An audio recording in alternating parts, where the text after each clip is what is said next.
You ready for this? It's super cute.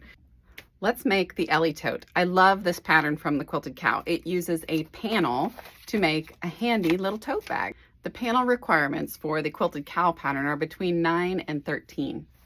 My panel, which is super duper cute, is 18 inches. So we're just gonna make a bigger bag, right?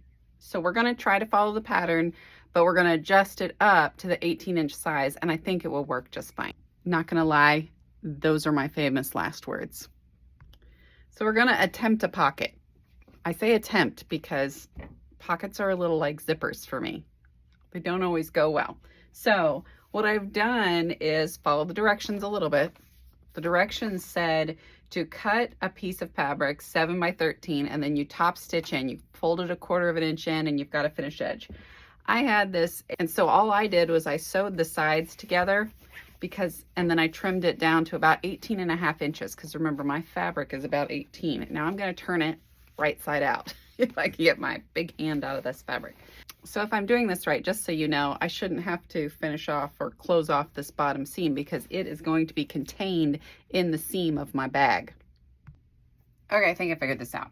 All right, so in the regular pattern, this is not as big as my pattern. So it says start 3 inches down. So you would line it up on your mat like this. Move my camera here. You'd line it up on your mat like this, and you'd go 1, 2, 3, and you'd mark it. And this would be where you would put the raw edge of your fabric, because you're going to stitch it like this.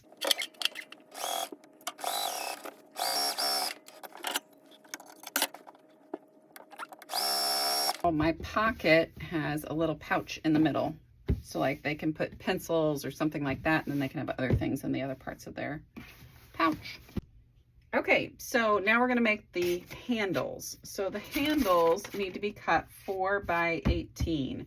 So what I'm going to do is take this is with the fabric, see, I've got it folded over right here, and I'm going to come and cut my 4 inches from it. So I'm going to line it up just like this. You can see the fabric through the holes. I'm using the inch side and not the 1/2 inch side of my ruler. I did find my cutter, which was good. It was missing in action. And there it is. So I've got my 4-inch handle. Okay, to make the handle, first you press it once halfways like that. So just straight in half. Then you're going to take it and you're going to press in the sides here, just like this. You'll press that all the way down so that you make kind of a trough. So let me show you really quick. So I folded it, and now I have this little trough in the middle, and this is where I'm going to put the fusible fleece. Okay, so my trough is cut perfectly at size for my fusible fleece, which is cut at 2 inches. And I'm going to fold it in again, and I'm going to press it. But look, I did not take my fusible fleece down to the end there or down to the end there, because that's where I'm going to attach this to my bag, and I don't want the extra bulk. So I'm just going to fold these in real quick and iron it closed, and I will show you what to do next. When I was ironing, I put that sticky side up, so you see how my fabric doesn't flap away from it. It makes it work a lot better. I'm going to fold it in half again, and you can iron this. I'm just going to clip it though. I'm going to clip it here and clip it on down, and then we're going to do some top stitching. Okay, the directions say do 1/8 of an inch here. I'm going to extend my stitch length up again. I'm going to go slow, and I'm going to keep it kind of held out here at 1/8 of an inch. So I'm halfway between my 1/4 of an inch where my foot is and the needle, and that's about 1/8. There's a little line there. You can kind of follow it. So there's 1/2 of it. You can kind of see it. The other side, just so it looks kind of uniform. I'm going to go kind of slow. So there you have it. I've got one strap done, and just a little funny, I forgot to change my bobbin out, so it's white. The white looks just fine too. So this will be one strap, and then I'll have the other one. Okay, so this is the hard part, because you want to make sure you get that pocket in so the pocket's the right way. So I laid it this way. That's not right. I'm flipping it around. Hopefully I get it right this time. If not, there might be some seam ripping involved.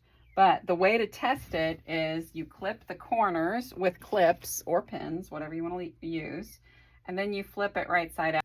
When you do this pattern, you're basically going to flip it inside out, and the bag lining goes on the inside of the bag. Okay, so we're gonna stitch all the way around the perimeter of this. I have laid it pretty side to pretty side. So this is the front of my bag with the fusible fleece. This is the interior lining of my bag.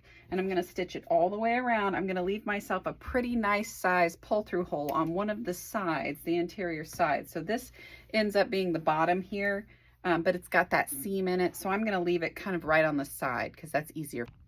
Okay, now we pull it through. After we trim the corners. I always forget to trim the corners. So you're just gonna trim the corners. I saw someone do this the other day on TikTok where they kind of did it in a round form instead of the chop chop on the corner. Okay, so now we pull it on through. Okay, sometimes when you don't do things right, it's okay. You can make it work. So I actually just flipped this bag and it's just like this, and I'm going to stitch it with my walking foot all the way down the side.